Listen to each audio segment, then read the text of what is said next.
I broke my neck in a car accident about 3 years ago, so I've got C5 tetraplegia, which basically means that my arms and legs are both kind of impaired. I don't have a full function.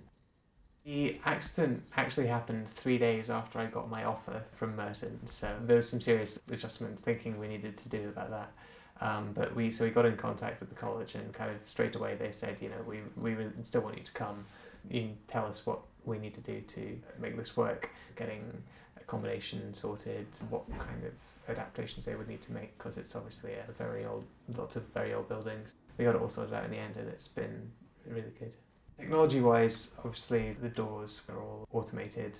Again, the door into the library is the same. My chair is power assisted, basically like an electric bike, which helps when it comes to getting around, going up and down hills. The iPad is a straightforward iPad, but having the touch screen there is really useful because my fingers don't work particularly well, so it's easier to use than like a laptop and keyboard.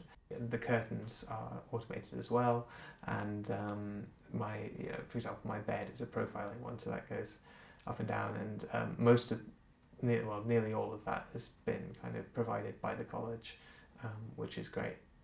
Wow, that's cool, I think is what most people say particularly when they see the door to the bathroom, which is fairly, it's basically like Star Trek. For the academic side of things, we got in touch with the disability service, and they spoke to us about the kind of provision that they have, what kind of they can do to make life easier.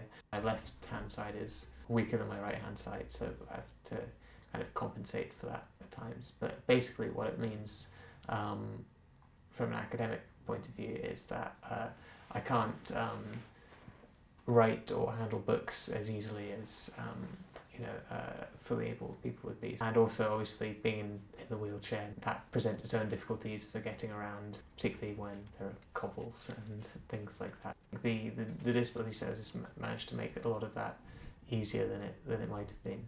Access to libraries, getting books out, just the process of reading and doing the reading and writing the essays was something that was going to be a challenge.